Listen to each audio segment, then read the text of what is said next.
Hello, and welcome to part 3 of my Quadtree coding challenge. And in this coding challenge, what I want to do is I want to see, can this work? Will this work? I have this very slow sketch that has 1,000 particles.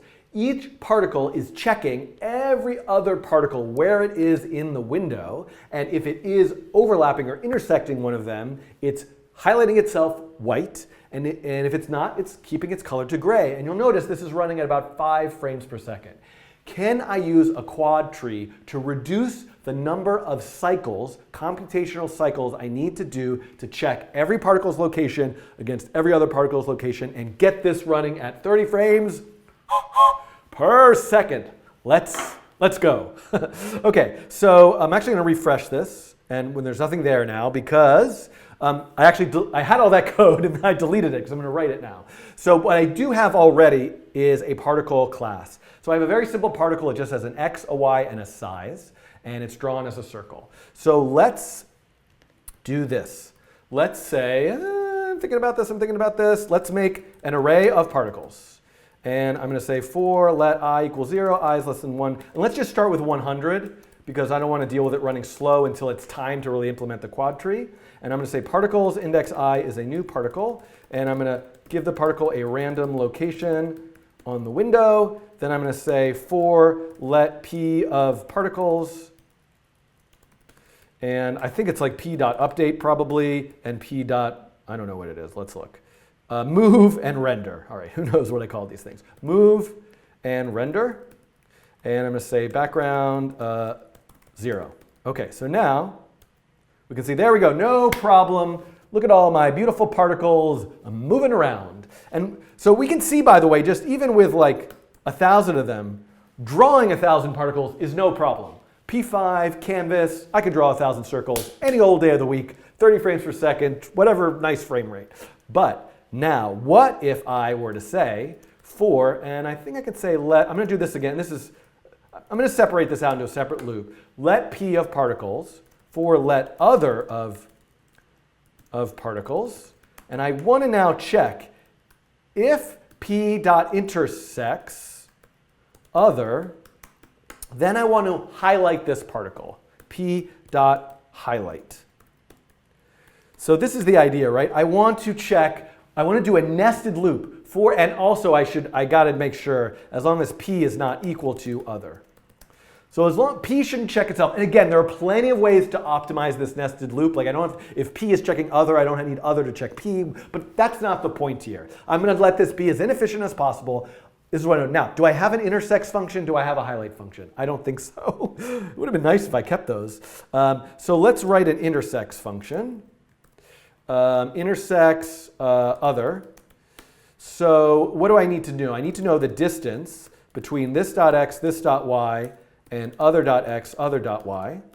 And then I'm going to return distance is less than, so they're intersecting if the distance is less than this dot r plus other dot r, right?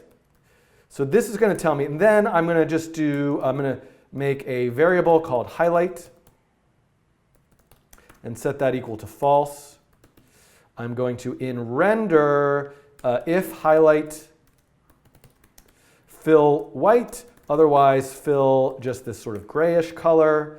That should be this dot highlight, and then all right, set highlight, and I'm going to say this highlight equals, and then value. So I'm going to write a function that's like set highlight, that's going to turn highlighting on or off. I could do a better job of this, but this will work, right? Because basically what I want to do is, first I want to just set the highlight false for all the particles, right? They're all not highlighted. Then when I'm doing the check, if it actually is intersecting, I can set the highlight to true.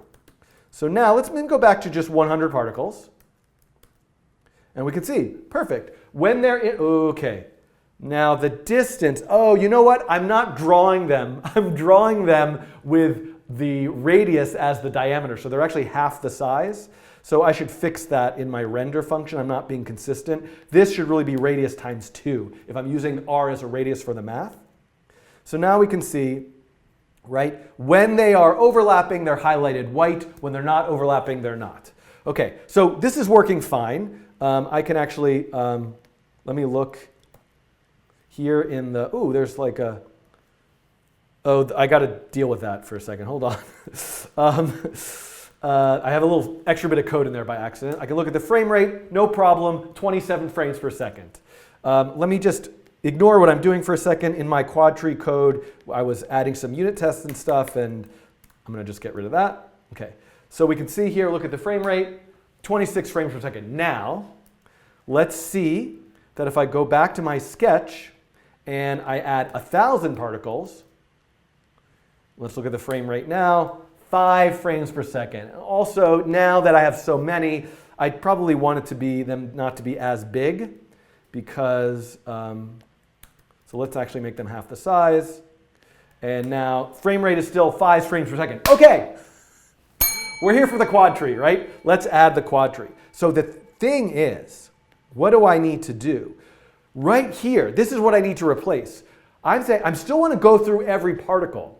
But now, instead of looking at every particle, I want to just query. I'm going to say let others equal, oh wait, I have to create a Quadtree. So I'm going to, first I need a Quadtree variable, Quadtree. Then I'm going to say Quadtree is a new Quadtree. I did that the coding challenge so long ago I've forgotten what I need. I think I need a boundary. So I'm going to say a boundary is a new rectangle. Like my Quadtree example has some geometry classes like a rectangle, and the rectangle I'm going to make it 300, 200, that's the center, and it's 600, 400. So I probably should use width divided by 2, height divided by 2, width, height, but that's fine. I'm just going to leave that. So I'm going to make a new Quadtree with that boundary. Then what I'm going to do, and I think this got added after. So one of the things that actually, this was a big, I can't believe I forgot about this, but these things are moving. So if I build the Quadtree with all of those particles, as soon as they move, oh my God, I'm missing so many pieces here. There's more to this video than I thought. All right, hold on, here we go. This is gonna be good. I knew there was something going on here. Okay, so what does this Quadtree expect? The Quadtree, if I look at it, it expects me to insert a point. A point is a particular object with an X and a Y. Oh, look, I already added this. Oh, so if you follow the last tutorial, this won't be there. Let's take this out. So here's the idea. Let's watch and learn. Okay, here we go. This is where I left off in the last tutorial. Oh, I forgot about this. Now I'm going to go back to my code, save this, and I'm going to say, okay, what I want to do is I want to build this Quadtree. So what I'm going to do is I'm going to say Quadtree, I'm going to say let a point be a new point at particles index I dot x and particles index I dot y, and I'm going to say Quadtree dot insert that point. Right? This is where I last left off. I'm creating a point object and putting the point object in the Quadtree, and the Quadtree is going to organize itself to keep points together that need to be together. But here's the thing. I've now made this new point object. I want to put the particle in the Quadtree. So really, I want my Quadtree to store the particles, and then the particles are moving. So I've got to like update their location in the Quadtree. How am I going to deal with this? Well, there are a variety of solutions to this. Number one, I wrote the Quadtree code, so I could just rewrite it to work with my particle object instead of the point object. But something I could do to make it more generic is I could add, this box2D works this way, and some physics libraries do. I could add a property to the point object called userdata. And what that means is when I create a point object, the core data that I need for the Quadtree is its XY location. But I could also say attach yourself to this other object so that when I find this XY location, I can know that it's attached to this particular particle. So in other words, what I can do now is I can say make a new point with this particle's X and Y, referencing also this particle. Again, there's some redundancy here, but this will work well enough. It's also very generic. So if somebody else is using this Quadtree as a library, they could kind of use it with whatever classes they've created. So, but here's the thing. This created that Quadtree, but as soon as I go, all the points move. They're going to be in a different location. They're not where they originally were. So actually, I don't want to do this here. What I want to do is do this here in draw. And the nice thing about this is I have the particle and a variable called p. So I want to create a new point. Whoops, what is going on here? Give me back my code. Give me back my code. Okay, I want to do a new, I want to create a new point, add an x and y with a p, and I want to insert it into the quadtree. But draw is looping over and over again. So when I insert the first time, the next time I don't want to reinsert, I just want to update its location. Well, the truth of the matter is, while that would be a nice way of doing it, updating the locations and probably most efficient, it actually is a little bit simpler if I just remake the quadtree every frame. The quadtree is a thing that I'm just going to recreate every frame for the purpose of optimizing the collision detection. So again, I could be more thoughtful about this and have a global quadtree. I think there's even maybe a clear function by now in that quadtree class that I wrote, but I'm just going to remake the quadtree object every frame, build it from scratch every time through draw. Okay? So now I've inserted all of the points of the quadtree. Let's just run this to make sure it's like still working. Oh, syntax error, sketch.js line 29. Oh, I forgot that I was doing something down here. Okay, another error. Quadtree 90, capacity should be a number but is undefined. Ah, I forgot about the capacity. So the quadtree, each node of the quadtree has a limit to how many particles can go in it. Let's just use 4, that's what I've been using. We might get better or worse results depending on that number. Let me give myself some more space here with all this. Okay, so we can see that this is working, but running slow. So while I've got I'm building the quadtree, I haven't lost, even though there's computation involved in building the quadtree, I have to rebuild it every frame. There's so much less involved in doing that than checking all of the locations. And now, here's the thing that I want to do. Let me just shut this off so that I don't kill my computer. What I want to do now is here. I started here. Instead of looking at every other particle in the whole particles array list, I want to query. I'm going to say let others equals qt.query. Now what do I want to query? I think query is the name of the function. Query, class query, range, and found. But I don't have to worry about found. Found, remember when I wrote that, found is the array that's being recursively added to. But I want to query a range. And the range could be the range could be a rectangular range or a circular range. And actually, I have this has been added since the last tutorial, but this geometry object for a circle. I'm going to use a circular range. Why? If I have a particle and it has a given r, and my other particle has a given r, I only need to look at particles within what? A range that is r, I drew this kind of bigger, r times 2, right? Because particles are intersecting only if they're within r times 2 of this particle. Now, if the particles were different sizes, we'd have a more complicated problem, and I encourage you to implement that as your own exercise. But because my particles are the same sizes, I've got a pretty easy scenario here. So what I can do is I can, in Sketch, I can say, okay, so first make a circle. There's a new circle object where it should be at p.x, p.y, and its size is p.r times 2. This is the range. I want to check for any other particles within the range, the distance of this particle's radius times 2. I want to query that circle, and let's call this range. I want to query this range. Then others is now a smaller amount. This is all. I just need an other of others. So I'm no longer checking the full particles list. I'm querying the quadtree for a smaller subset of particles for me to check intersection. And now I think we might be done. I don't know. Look at this. Remember this? Let's let this run again. This is it running before, really slow, 5 frames per second. I'm going to hit refresh and hope I don't have any errors. Oh God. Oh, that looks good. It's running fast, but it's not highlighting. So what happened there? P does not equal other, and P intersects other.